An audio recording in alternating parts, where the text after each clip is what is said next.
The views and opinions expressed in this podcast by the host and or the guest do not necessarily reflect the views of the host and or Paranormal Buzz Radio and or its sponsors. Use of any material produced by Paranormal Buzz Radio without express written consent is prohibited. Paranormal Buzz Radio will not be held responsible for you holding your knees, crying, and rocking in a corner in a puddle of your own urine, or being beheaded by a group of children in a cornfield. In fact, if you come across a group of children in a cornfield, we promise to make fun of you as you run away screaming in terror. Listener discretion is advised. The Cryptid Files is a weekly discussion and debate covering all things cryptid. We at the Cryptid Files are working to bring you groundbreaking info and interviews from researchers in the field, as well as data and accounts from our own experiences. We are seekers of the mysterious and the unknown. We want to believe. Do you?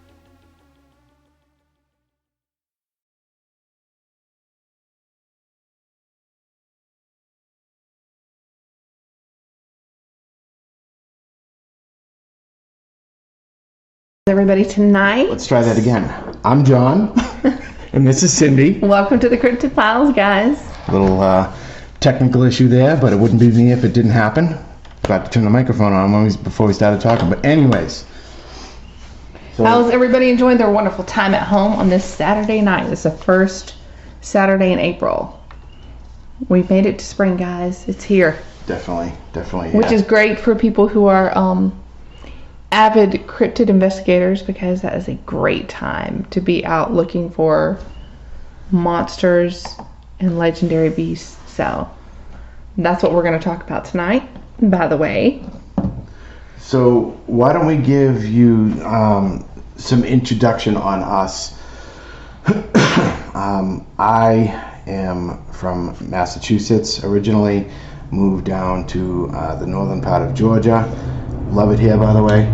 As you can hear, the airplane's probably going over. Which never happens. Which almost never happens. Okay, there is a small airport not too far from here. But hey, Matt, how you doing? So, anyways, I'm a paranormal investigator. I've been investigating the paranormal for 7 years. I have no clue on cryptids. I am a bit of a skeptic, if you will. A bit. I have a team in Massachusetts, Unexplained Paranormal Massachusetts. We also have a team down here, Unexplained Paranormal Georgia. But the team down in Georgia mainly concentrates on cryptids. So I'm learning this. I'm maybe a year into it, but I'm still learning. That's where Cindy comes in. And now the team in Massachusetts, they basically just concentrate on paranormal investigations as far as, spirits and ghosts. But that's me. Yeah, we actually are doing this because he's just really sick of hearing me talk about this. So he knew I needed an outlet, so he would not have to listen to it all the time. Well, and the other reason why I go with her is somebody's going to watch her back. Because I'm going to do it anyway. I'm from Georgia. I'm born and raised here. And this has been something that's been extremely important to me and a big part of my life for a very long time. I would say since I was probably 4 years old. This has been something that's been significant to me. So it's something that I have always researched, I've always looked into, and if anybody knows me, anybody who's known me for any amount of time, I'm the Bigfoot lady. So you've heard of cat ladies. She is definitely the Bigfoot lady. Yeah, I would say that I am. Mm-hmm. A borderline obsession? A little bit. Okay. I mean, considering that we go to the Bigfoot Museum down the street. It's the most amazing place on the entire planet. Bigfoot slippers. She has Bigfoot necklaces, jewelry, and all that. Oh, I have figures too. I have action figures. Action figures, yeah. Clothing. I even have a Mothman t-shirt, because if I was going to believe in any cryptid whatsoever, I would say Mothman. Right? Because I think Mothman is just more badass. He's totally Team Mothman. Definitely Team Mothman. Mothman's kind of got that superhuman kind of superpowers, X-Men related kind of thing. But don't all cryptids have superhuman, except for the chupacabra, but we'll talk about that another time. Well, I don't know, because we don't know if they really exist.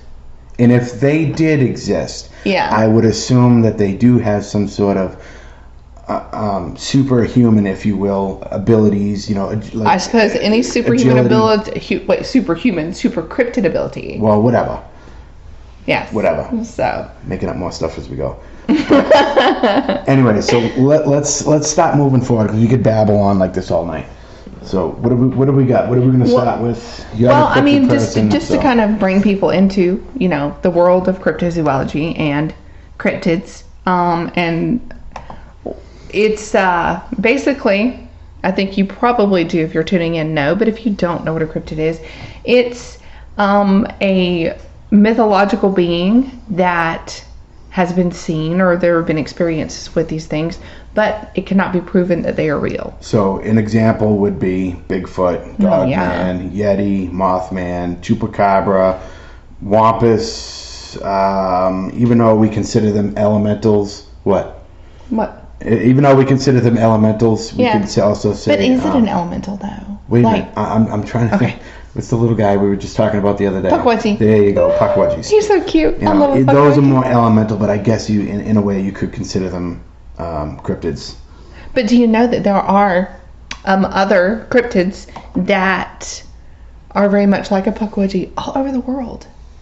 There are actually other places that have Pukwudgies or something similar. I just think that's adorable. Yeah, they have different names for them. And how could anybody be afraid of a cute little...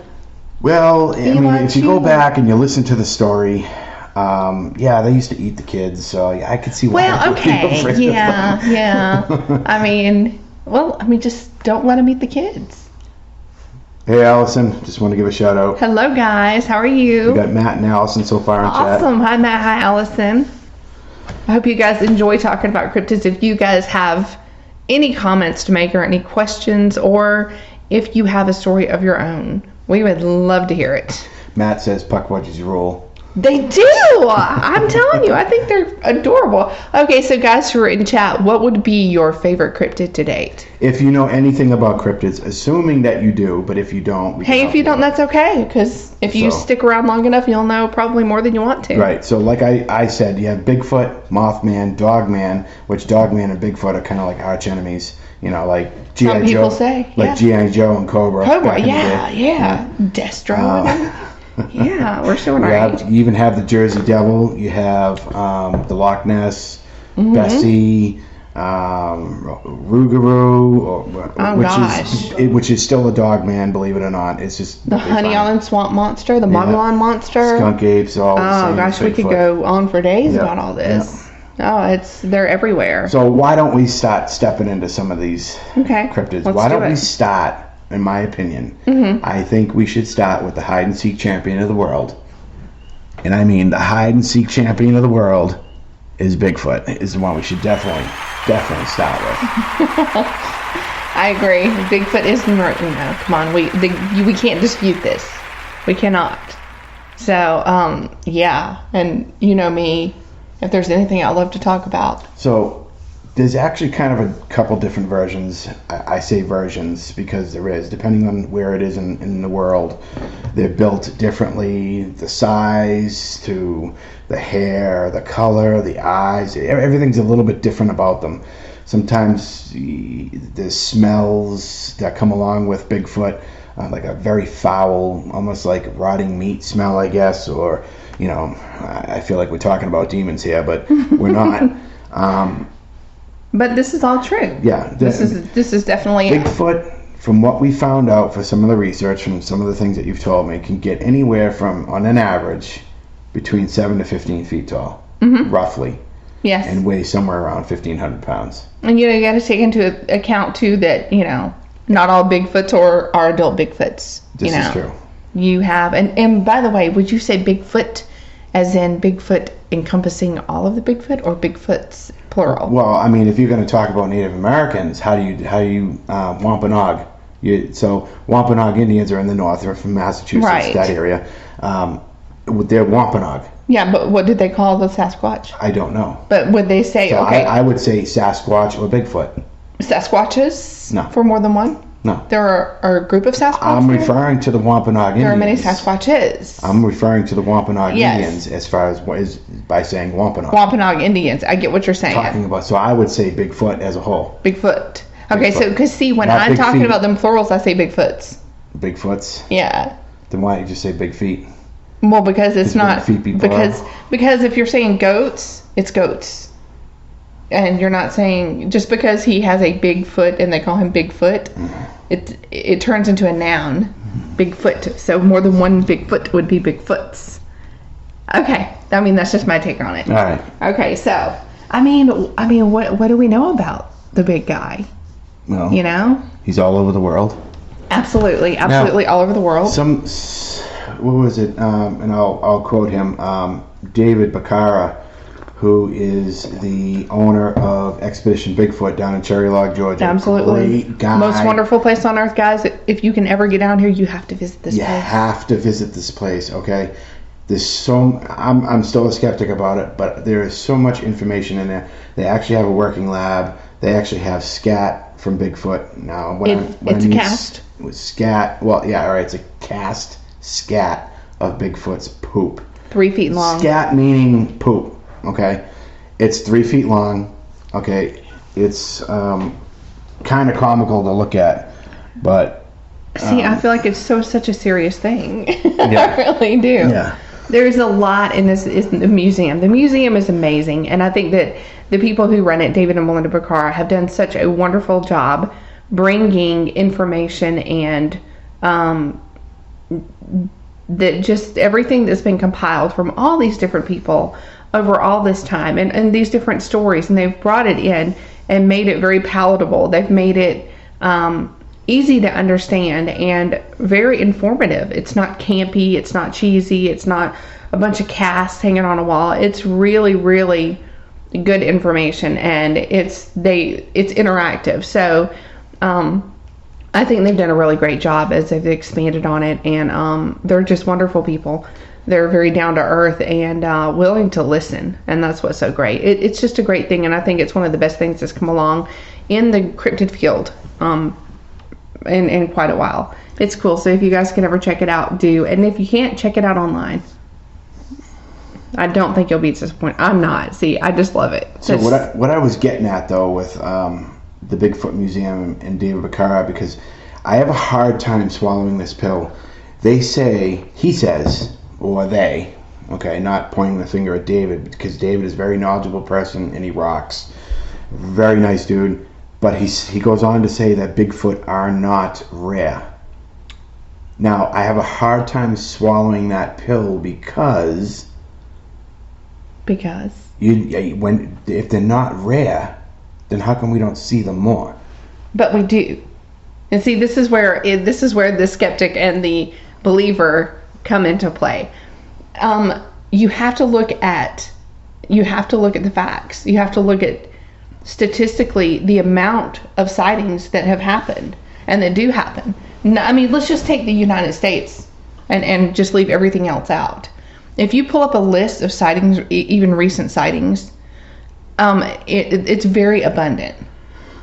And if that's the case, you're not gonna there's not one Bigfoot running around the entire country. My mother. I don't mean to cut you off. Hey, Judy. It's okay. Hi. That's Mom. Hey, Mom. How are you?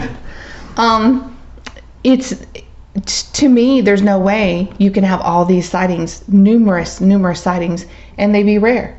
Yeah.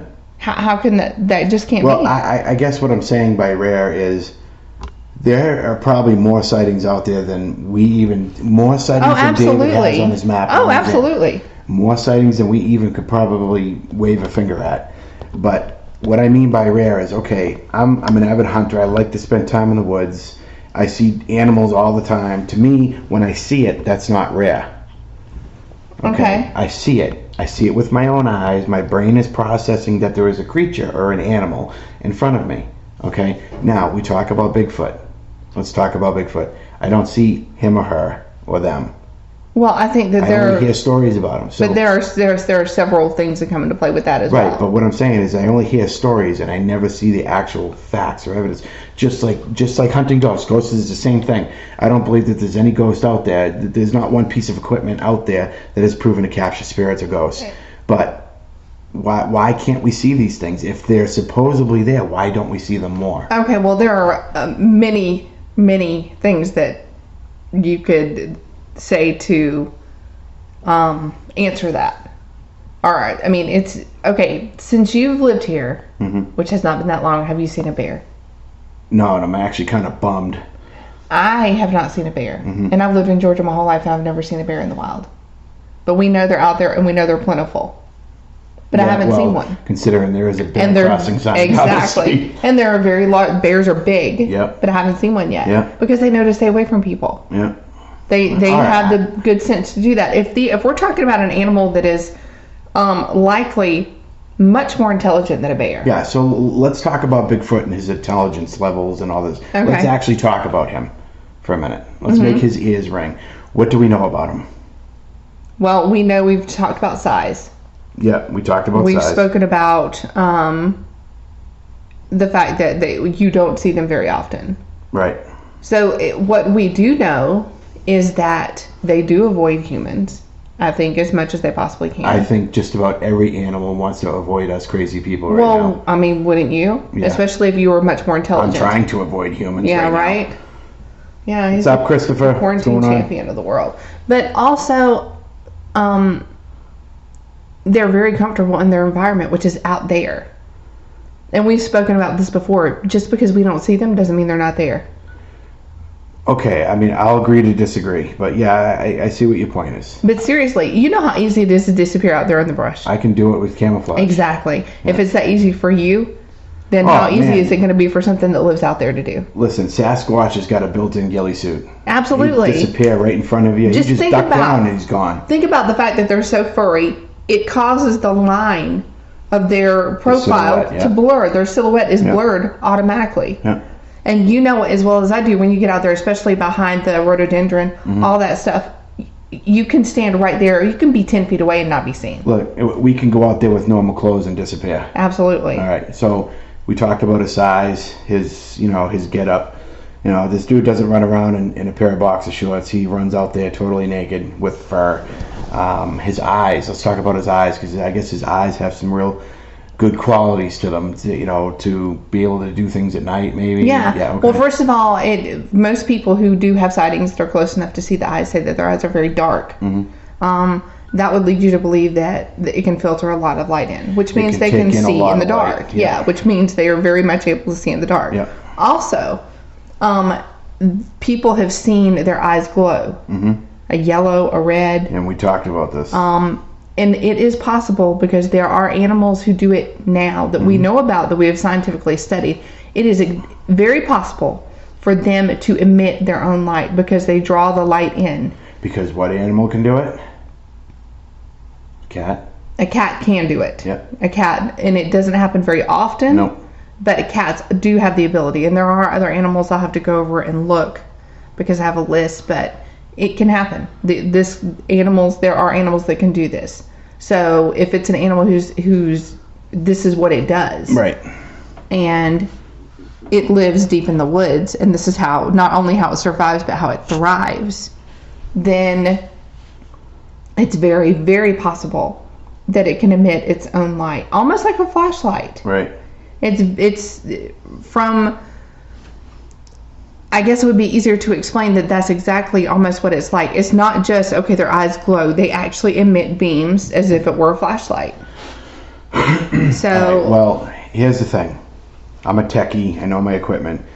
Now, these things, do they see in infrared? Do we know what kind of spectrum that they see in? Well, I don't know. Do they see in ours? I mean, I don't know how we would really discern that unless we were able to study it. So, yeah, right. So we don't have a Sasquatch, so we can't pull his eyes out of his socket and check them out and see if there's any batteries in the back. Which I don't feel like the information is worth that myself. But if these things were going to emit some sort of infrared light or reflect it maybe, we can't see infrared light. So what light is it we're actually really seeing? You know what I mean? We don't know, but it's a curious kind of question. What light are these things emitting from their eyes? It's a good question. When people say they're emitting light beams from their eyes, or red beams, or purple. Yeah, we've heard red, yellow, and green. I think green. Yeah, white. So I don't know. And some people say, well, from what I've read, it's whatever light they have absorbed, they can emit, something along those lines. But it's an actual lens in the eye that will store and emit light. Right. So if they have the ability to do this, not just like it just happens, but they have the ability to control it. Right. Which is that's crazy. Right. And it doesn't seem like scientifically that could be possible, but evidently it is possible. So let's talk about their hearing, because hearing is gonna kind of go with their communication. So hearing and communication are kind of gonna mix in together. Their hearing is probably very exceptional. You think? I would think so, because of the way they communicate.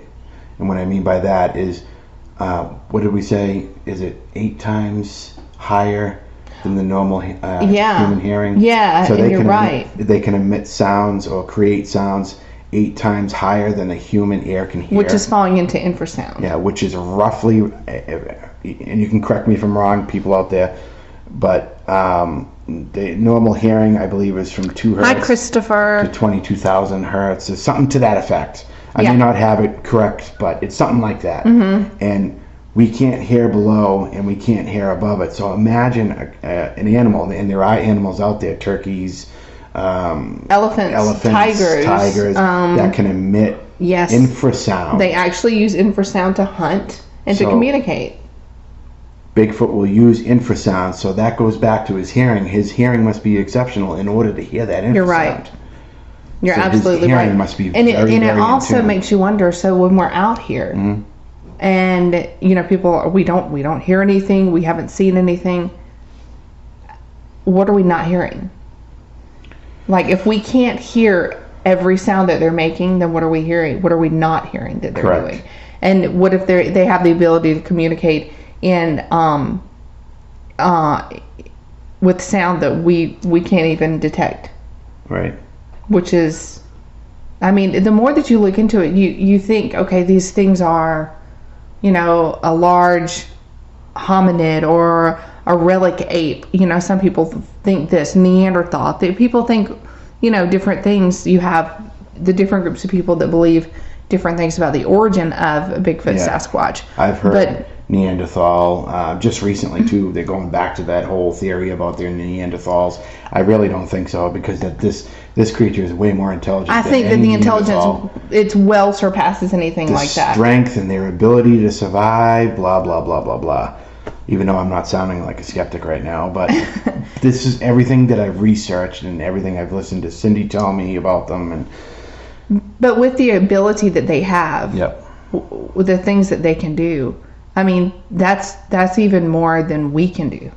Yeah. And it makes you wonder if these are abilities that we had once before that we've lost because we've stunted our growth as far as our, look at the pineal gland. Yes. We used to use that all the time. Now everybody's walking around with a calcified pineal gland, which is it has a lens. Completely, yes, it does. I believe it can look 90 degrees on itself, and it sees color. What that was for is more of an intuition kind of thing. A sixth sense. Sixth sense, So what if Bigfoot walks around with all 6 of his senses very, very honed in? Yeah, and he can see it before it happens, kind of thing. I don't know.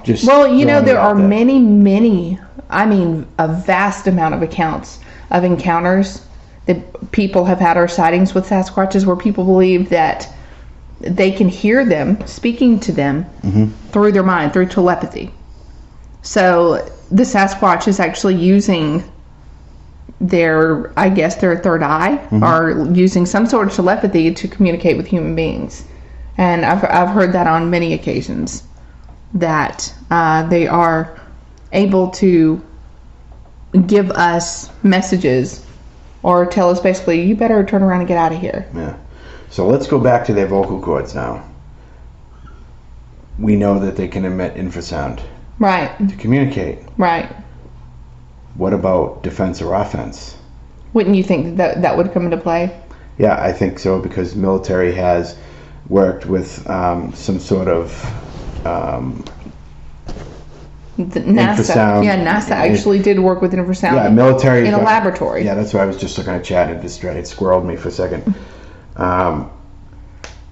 So military has used infrasound as a non-lethal way to defend or protect or whatever, to take down large crowds or so on and so forth. So why can't Bigfoot? So infrasound can actually cause you to hallucinate. It can make you very sick. It can make you very, very sick. You can throw up, or the other end could happen. Yep. You could get crippled. You could be paralyzed. It can kill you. It can absolutely enough.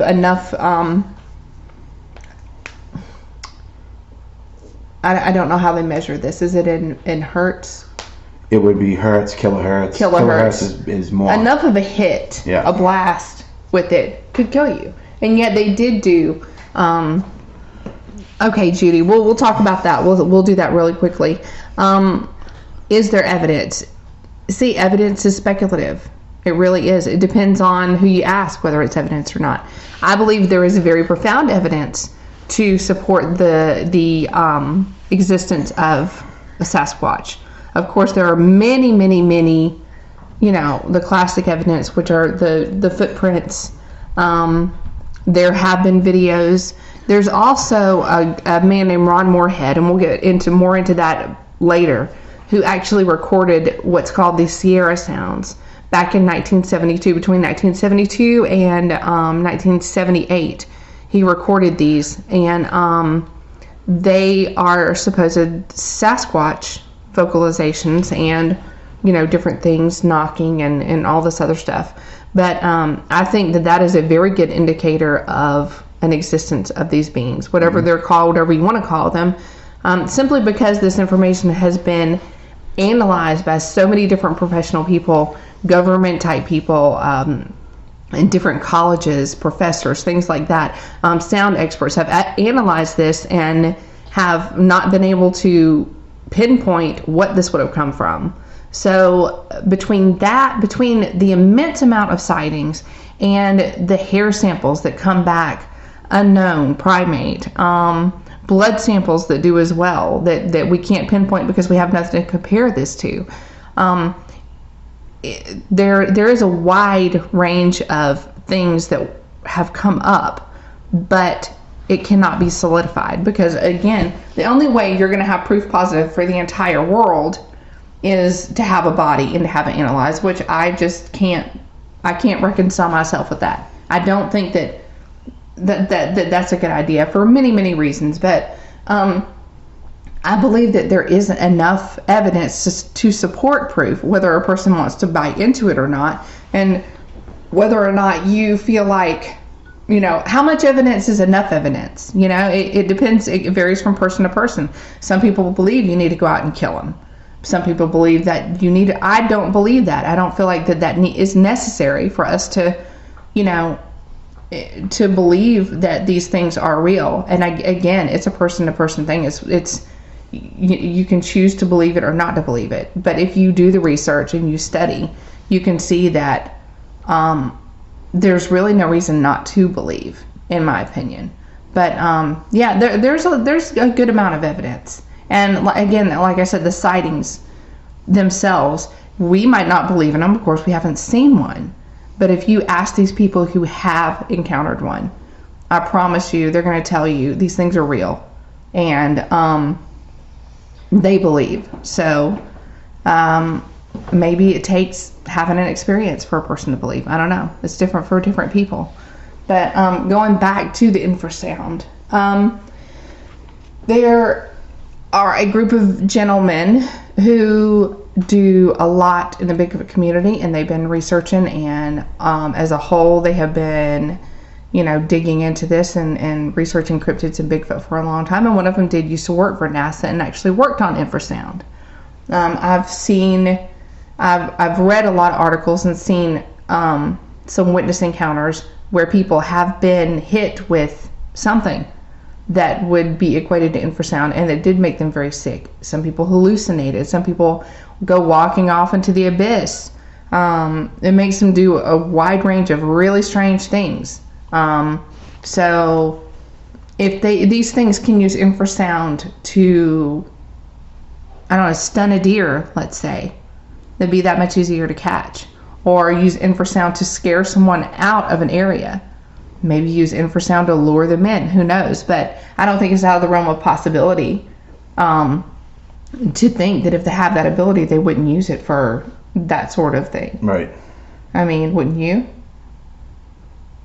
If you saw a wild turkey and you knew you could pop it with infrasound and it would stay right there, so you just come up and grab it, wouldn't that be a lot easier? It would be. Life would be easier instead of having to shoot them and that's clean what I'm them. saying. Like these suckers are big too. Yeah. They're huge, so they don't want to expend a bunch of calories running around, although they do.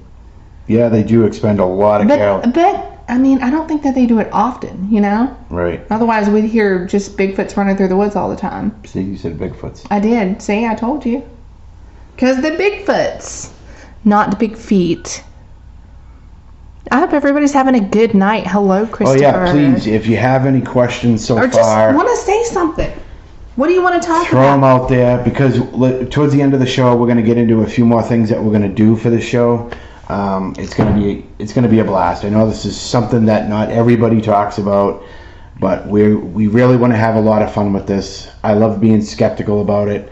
He does love being skeptical. I do. I mean, but we're in just a few more minutes, we're going to break Bigfoot down a little bit more and tell you some more things that this hide and seek champion of the world can do, and then we'll get into some of the experiences that we've actually had doing some research out in the woods. But I think for the moment, I'm going to take about a 5-minute break. I'll be right back. So what I have downloaded for you guys is some great music from my buddy Digital Mike. He's over at SoundCloud. It's Digital and then Mike MIC. Go check him out over at SoundCloud. Maybe 2 minutes. All right, yeah, we'll do a 2-minute. Go check him out. This is all his own music. It's royalty free. It's great stuff. Check him out. We'll be back in just a couple minutes.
Stations are tuned in too. The views and opinions expressed in this podcast by the host or the guest do not necessarily reflect the views of Paranormal Buzz Radio or its sponsors. Use of any materials produced by Paranormal Buzz Radio without express written consent is strictly prohibited.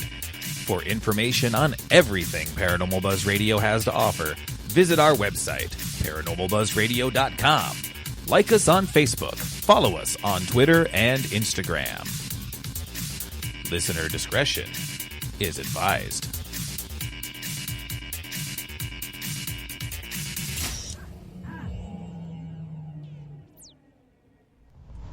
All right, everybody, welcome back Hello again. to the Cryptid Files. All right, so we were just discussing on our short little break. We need to break a few more things down, and then we're going to get into some experiences I've had, that she's had, and that we've had both together. But we got one question in chat. If they've been around for so long, wouldn't there be a big population somewhere? Now, I say the same thing. That goes back to me saying, how can David say they're not rare when we don't see them?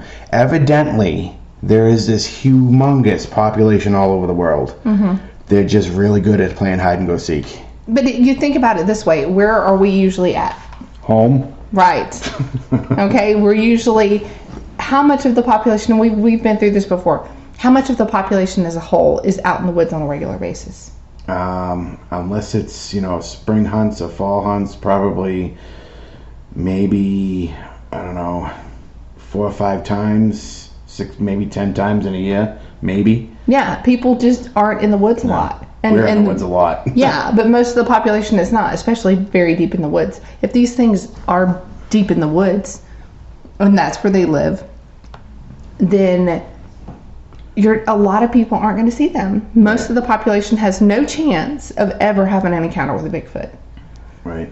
And all the time that I've spent in the woods in Massachusetts, and all the times that I've spent down here in the woods, I've had more experiences down here than I've had in Massachusetts, but we'll get into that. So let's finish breaking Bigfoot down. Okay.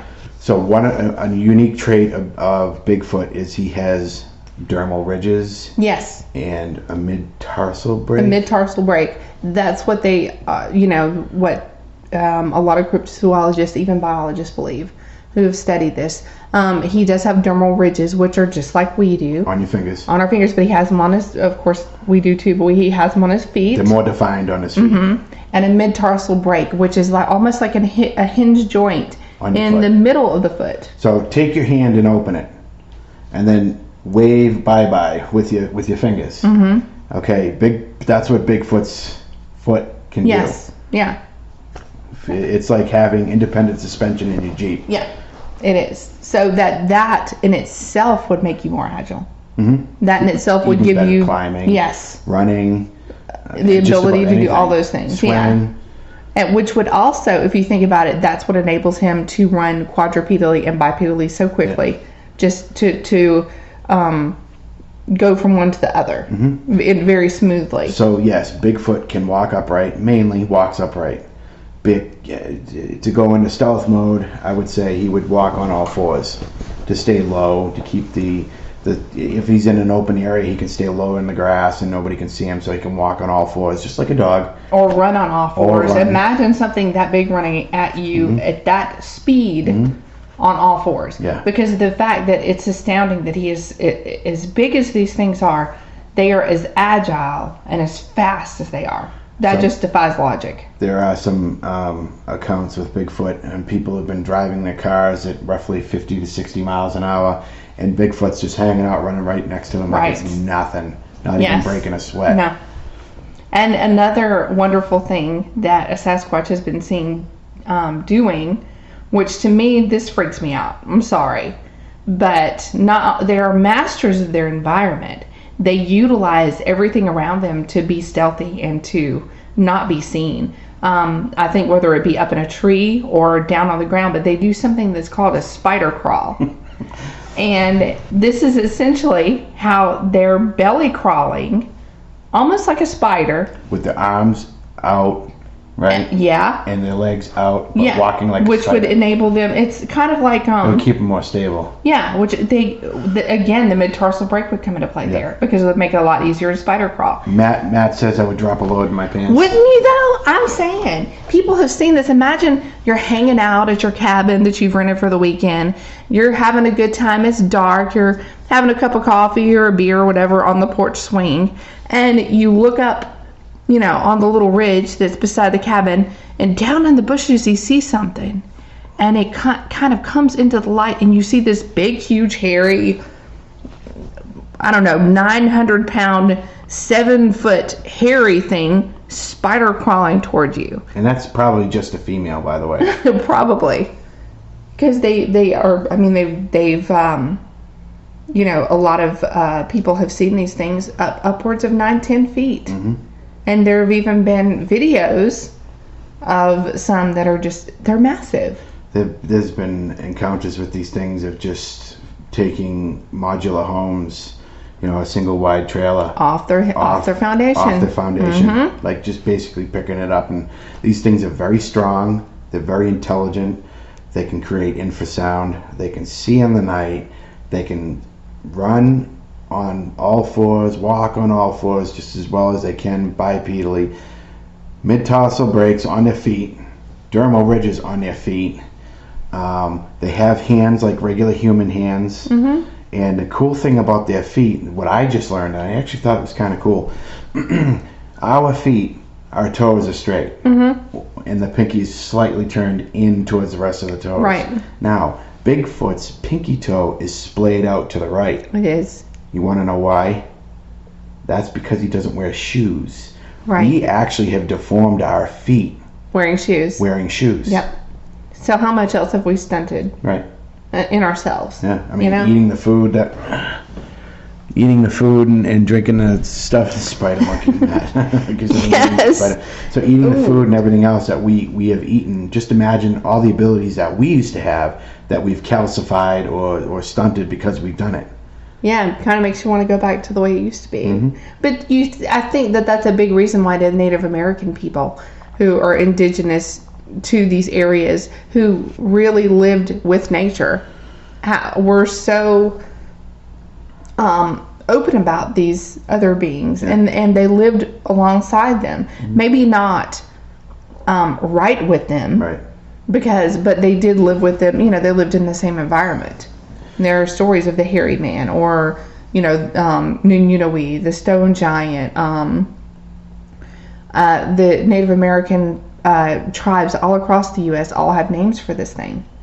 And right. If you think that back then, a lot of these tribes out west didn't communicate with tribes out east, yet they all have stories of this hairy man that they used to interact with. Yeah. So they coexisted.